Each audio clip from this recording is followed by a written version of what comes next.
London King's Cross, a place that's always been about movement.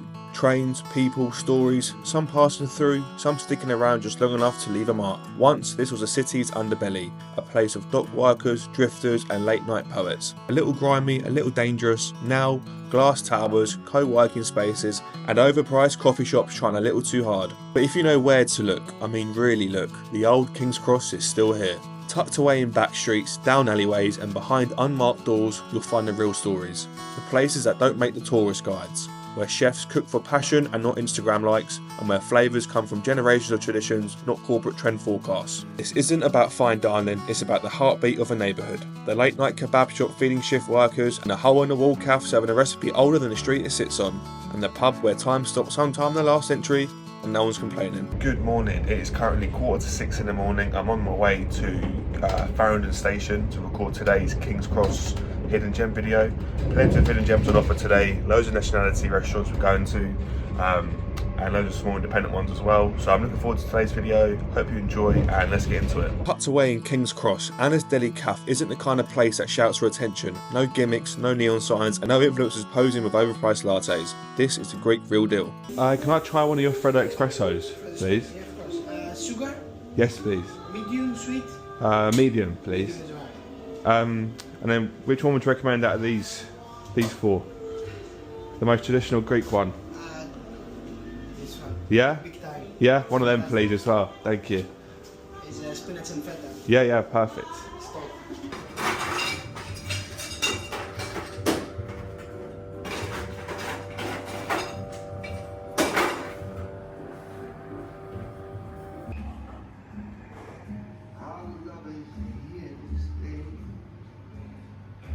The Freddo Espresso. This is how coffee should be. Cold, thick, unapologetically strong. The kind of drink that wakes you up properly, not just with caffeine, but with purpose. Sip it too fast and you miss the point. Next, we have a spanakopita, a Greek classic. Simple, perfect. If you get it right, you don't need to mess with it. And this one, they got it right.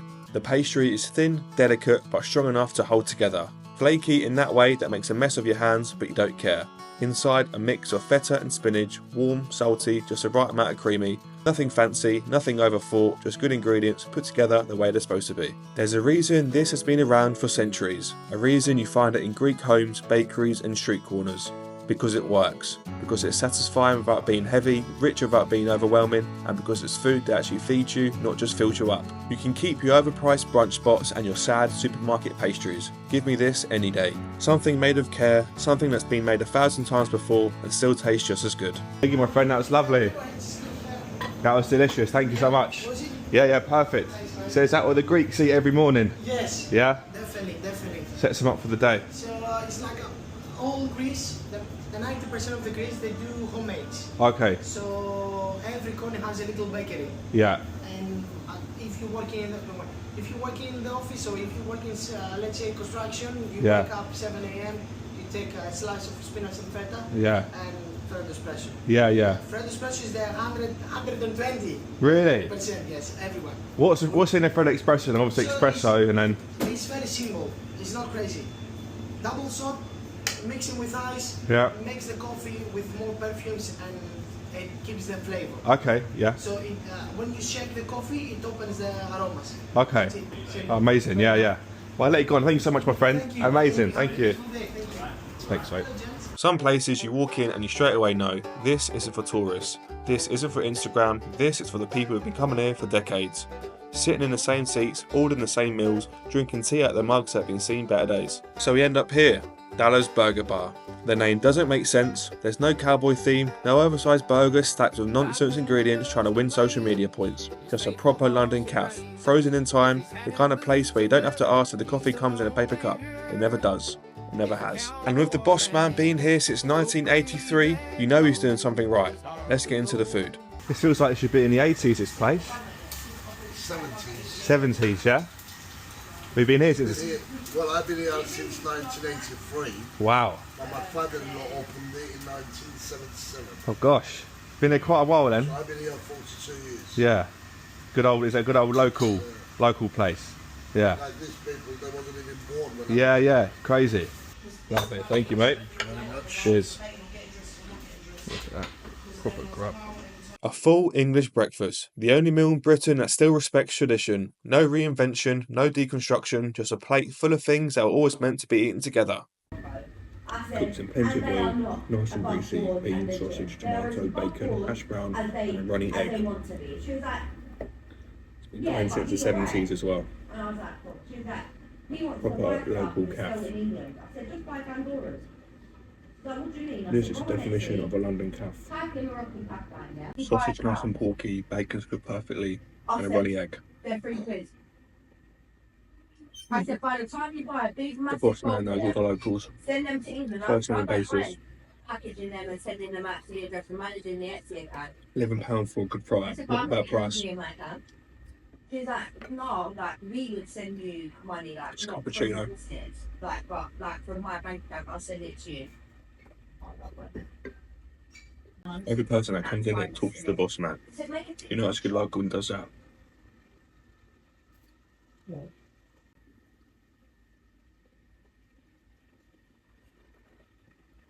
The food scene here at King's Cross isn't about Michelin stars, it's about survival. It's kebab shops slinging late night charcoal grilled lambs to chefs getting off shift. It's railway station curries, thick and unapologetic, ladled over rice with a side of fresh naan. It's a proper greasy spoon where the hash browns hit the griddle at dawn and the fry-ups don't stop until the last pill that stumbles in. This is a place where you can drop £100 on a seasonally inspired tasting menu or grab a £3 samosa from a hole-in-the-wall shop that's been feeding cab drivers since the 80s. Now enough about that and back to the food.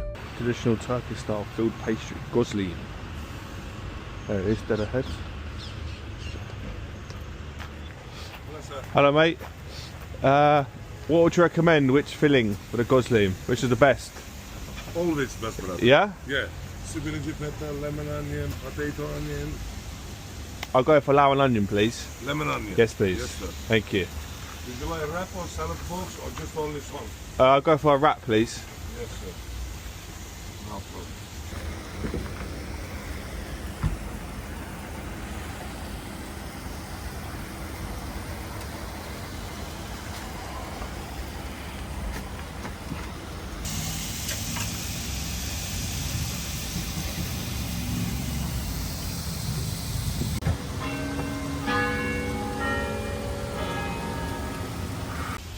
Look at that.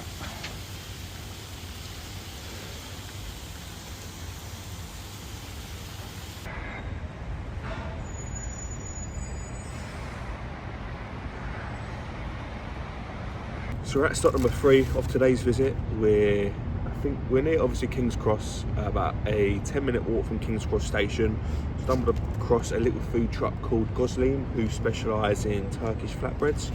So this is what we've got on offer today, a big size flatbread with a bit of weight to it. Obviously got all the, I went for lamb and onion with all the salad. It smells absolutely divine. I'm gonna give it a taste test. From which angle, I'm not too sure. Go for this one.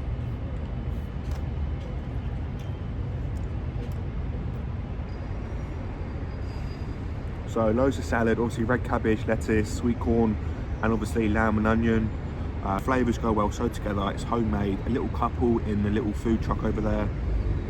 In a nice little garden, pretty garden. I imagine in lunchtime on a busy day, maybe a weekend, it gets quite busy here. But obviously there's no one in sight here, to be honest. It's nice and quiet and they're tucked away. And yeah, proper authentic homemade food. None of this crap, pret a manger or whatever. Yeah, and all the locals are coming here by the looks of it. So a proper good hidden gem.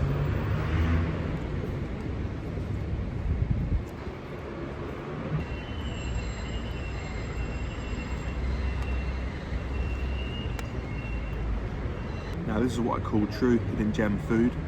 Buying food from people who have been here quite a long time, selling the same sort of food, never changing, never looking at trend forecasts, just selling the same stuff, doing it right, and that's why they keep selling the same stuff, because it works and people are coming back.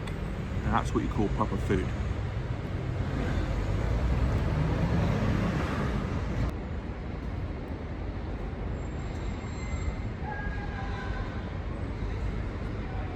Next door to this place we saw another hidden gem called Just Falafels, and of course we had to give this a go, with the boss man being a little bit less enthusiastic as I was.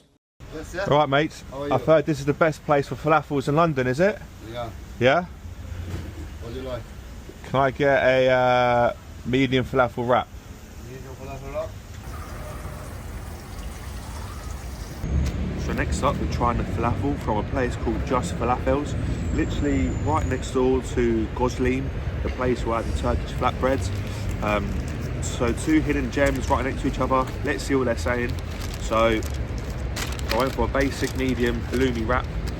Falafel wrap with lettuce and hummus. Keep it nice and simple, but you can obviously get the full works in terms of salad and whatnot. So good grilled falafel wrap. I'm gonna take a little bite, see how we get on.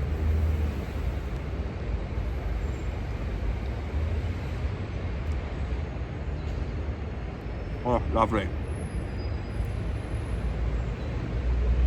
Most falafels I have are really dry, but this one, almost quite creamy in the middle.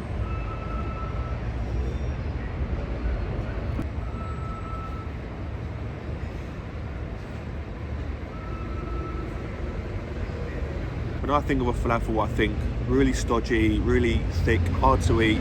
But these ones made by Just Falafels are definitely not that. They're almost like very creamy inside for some reason. And when you're waiting for your falafel wrap, they give you falafel to munch on whilst you wait, which I think is a good touch of class there. Hummus is really tasty. I think it's homemade. And I just went for lettuce, so very basic, but yeah, very good falafel wrap. I asked him if it's true, if that's the best falafel spot in London. He didn't really answer me, so I thought he might have thought I was taking the piss, but I was generally asking. I think we should normalise having a falafel wrap at 10:30 in the morning. Make it the norm. Make it a brunch. Make it a brunch snack.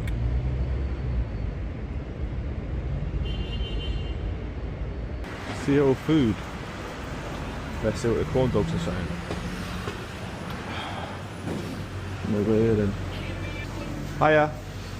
Can I try one of the cheese corn dogs, please? London is a city that eats well, if you know where to look. Not in the places with white tablecloths and carefully curated playlists, but in the back streets, in the tiny joints where the food does the talking. Seoul food sits somewhere between the two. I tried one of their Korean corn dogs. It's one of those things that shouldn't work, but absolutely does. A Frankenstein's monster of street food, a little American, a little Korean, and a little unhinged in the best way. Drizzled with mustard and spicy mayo, this isn't the sad fairground version you grew up with, this is something else. You don't eat this with a knife and fork, you don't eat it carefully, you tear into it, knowing full well that by the end of it, you'll probably have sauce on your fingers and cheese somewhere it shouldn't be, and that's exactly the point. This place isn't trying to be trendy, it's not trying to impress you with cool designs or a perfectly curated Instagram feed. It's a simple, honest spot serving up flavours that punch way above their weight. Next up we have Seal Food.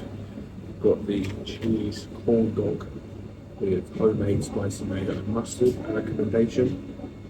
Good size. I think it costs around £5, so we'll give it a taste and see how we get on.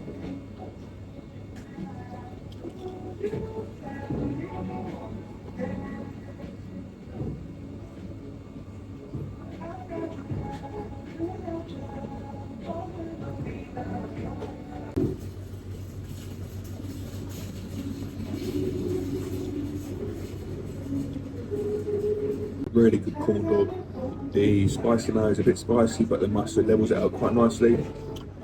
My spice levels aren't that great, but even though this mayo's got a bit of a kick to it, like I said, the mustard really levels it out. So got a kick for about 3 seconds, but apart from that, it's really spot on. Batter's perfect.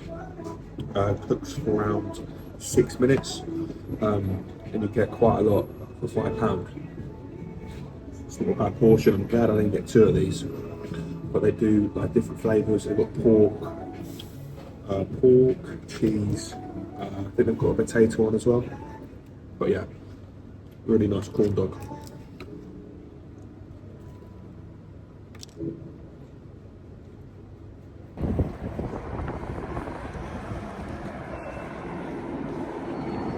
I probably visit London around once every few weeks, and I swear each time it gets weirder and weirder. Most of the time you have police choppers flying about, half the people walking around with big headphones on their head, absorbed by the music, we wouldn't even see anything coming. The other half are too scared to take out their phone in case it gets snatched. It's covered with homeless people and everyone is pretty much angry. I mean, I've just seen an incident where someone was getting angry because another guy in front of him was at a zebra crossing for too long. I think that sums up London, to be honest, but it was voted the best city in the world. So it must be doing something good. So we're halfway through the vlog now, gonna get back into it. Let's go try out some more hidden gems. I'm trying to find this Japanese place called Hidden, and it definitely is hidden. Can't find it. Where is it? Down here? Japanese curry hidden. Ah, should we go in here? Hiya, you alright? What do you recommend? What's the best dish? This one, chicken curry with katsu. Okay. Katsu curry. Is that the best one? Best, Yeah. yeah. I'll try one of them, please. Okay. Thank you.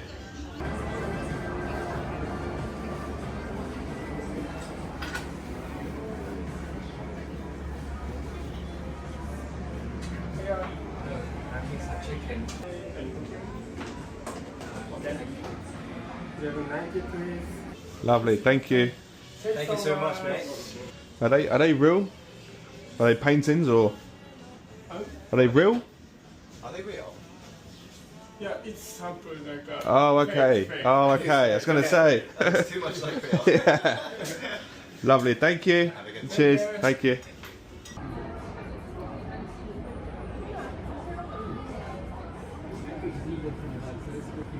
So we've gone from Korean to Japanese now. We're at Hidden. Ironically, it's a hidden gem. It's basically a 5-minute walk from St Pancras station.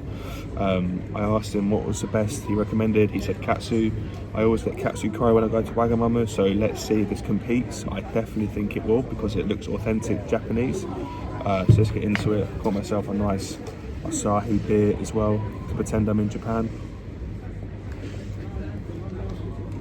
Delicious. So now I've got the katsu. Good portion size, I think, for this. The beer and a bottle of still water cost me £21. So yeah, quite expensive, but hopefully it works up to the taste. So let's get a good bit of katsu here.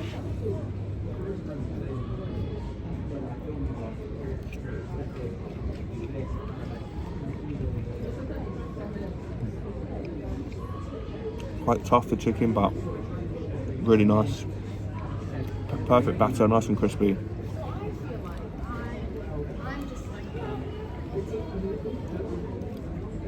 Katsu curry sauce, I have to say, it's better here than at Wagamama's.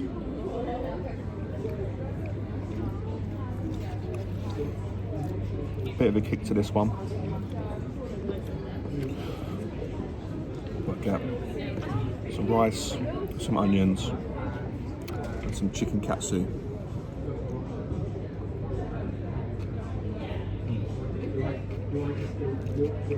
Good combination of flavours. Rice is nice and fluffy.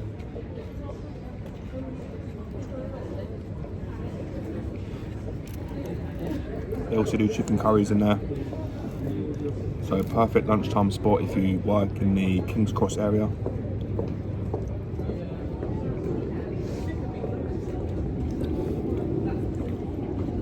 I don't think you should spend your money on Wagamama's. You should spend your money here. Hidden. It's a hidden gem. It's outside. It's a nice, well, it's still technically in winter in February, but it's a nice little spot. Katsu, beer, a little bit of sun. What could you ask for?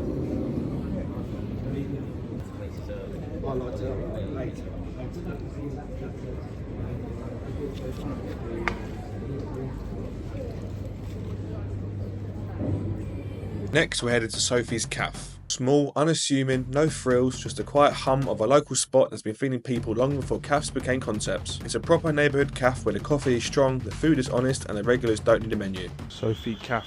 Let's have a look at this place.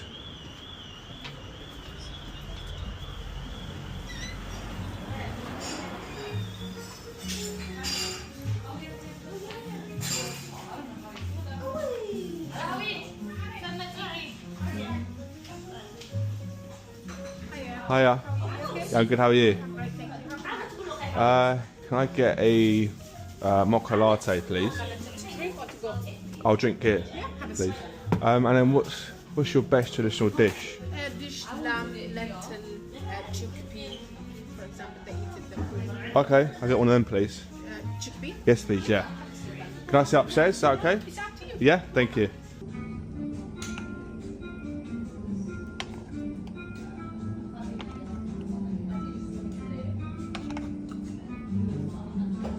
So how do you eat with your hand? You just kind of rip some off and then drip. Yeah? Yeah? Perfect, yeah, Then thank you you. can use cutlery as well. I'll go to the hands, might as well do it full Just experience. scrub and then drip and then eat. Perfect, thank you.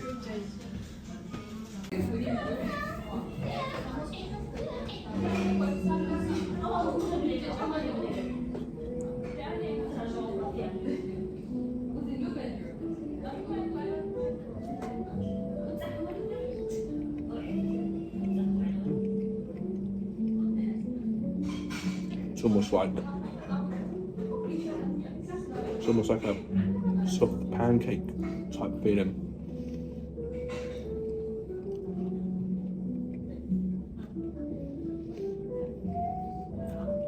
This curry is good on the spices. This is the traditional way to eat it, apparently. Very nice. Very doughy, a little bit thick, very plain in my opinion, but I guess once you mix it with the curry, good amount of lentils in this, and I'd say 5 out of 10 on the spiciness level, it combines it really well with the bread. I'm not sure if this is meant to share people, I think it is, because surely one person can't eat all of this. So now I've visited about 6 or 7 places before this, so you look at the size. Massive portion sizes. That was lovely, thank you. You like it? Yeah, it's lovely. Good. This is Eritrean or Ethiopian dish. Okay. This is they call chickpea or Yeah. shiro. Okay. Yeah. And do most people eat that all like by themselves? Oh. That was a big dish. Thank you. So have you nearly opened, have you? Yeah. Yeah. It's not new, but it's almost 2 years and a half. Okay. Yeah. Here we go, darling. Yeah, Thank you. amazing. Have a Thank great you. day. You too. Next up, we're heading to Oiso Korean street food. You order on here, do you?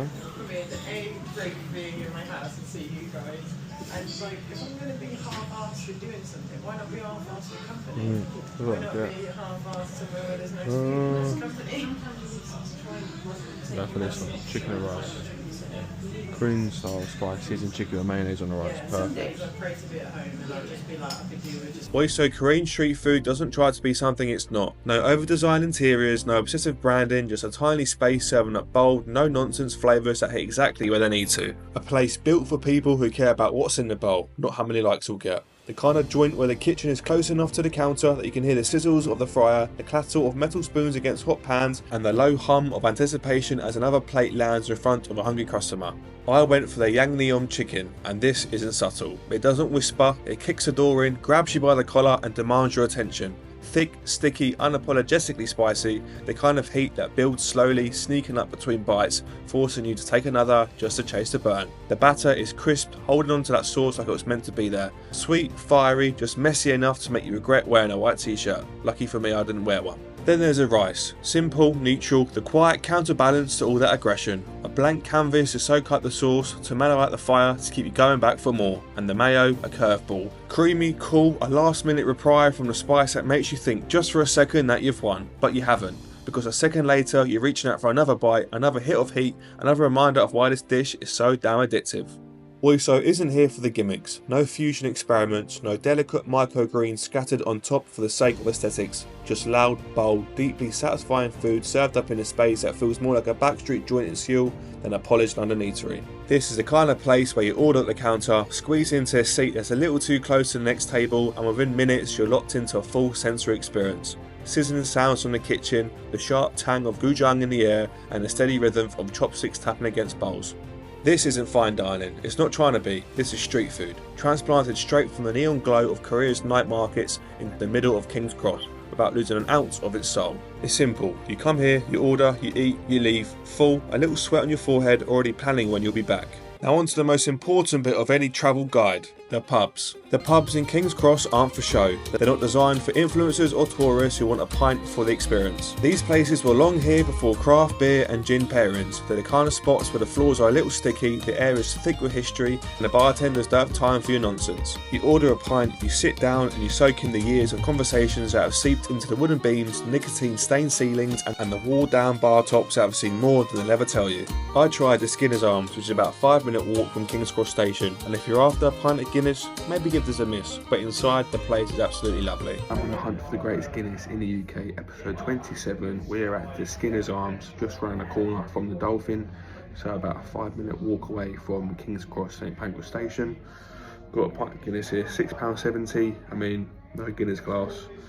The head is it's a bit suspicious, so we're going to take a few gulps. We're going to review it, see how we get on. And yeah, let's pray it's a good pint. It's not looking good, bruv. I mean, awful. Got to do the free head test, obviously. Uno, dos, tres.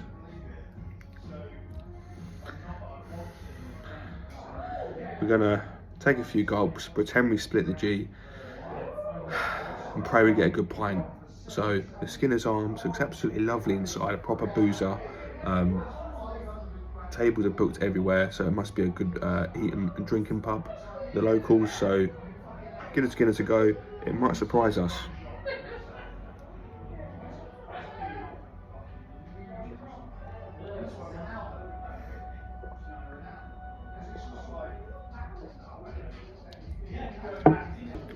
I mean, as far as Guinness goes, that might have to be crowned the worst Guinness of the series so far. Not a good Guinness whatsoever.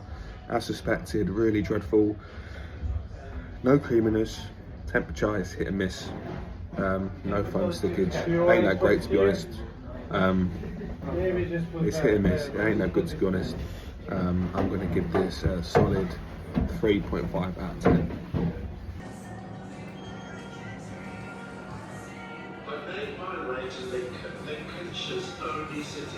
Welcome back. I'm on the hunt for the greatest Guinness in the UK, episode 26. We're at the Dolphin Pub, right opposite King's Cross St Pancras Station. Got a good looking pint here. It's apparently renowned for its Guinness, so let's give it a little check. Yeah, strong pint. Got to do the free head test, obviously. Uno, dos, tres. Oh yeah, lovely. Nice bit of coffee taste to that. So we're going to split the G, see how we get on. Matey boy in there, the landlord, wasn't too happy, so hopefully this Guinness will perk him up a little bit as well. So yeah, split the G, let's see how we get on. Cheers.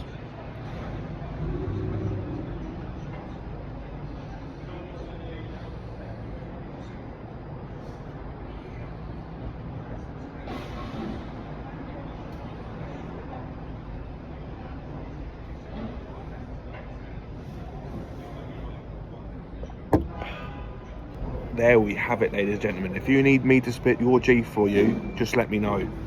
So, really strong pint. It got awarded for like Guinness Awards back in 2011. I'm pleased to say 14 years later, that's still standing. Good pint of Guinness, £6.80. So, I mean, not too bad considering I'm right opposite King's Cross Station. One of the busiest stations in the world probably. So £6.80, quite a strong pint. Good bit of strong hint of coffee, which is good. Creaminess, not really, it's quite watery if that, but perfect temperature, really good pint. Obviously no really foam stickage, to be honest, but considering there's not much creaminess to it, a really strong pint in my opinion. £6.80 on the steep end a little bit, but in London I think anything below £7 we're kind of happy with. So yeah, really strong pint at the Dolphin Pub opposite King's Cross Station.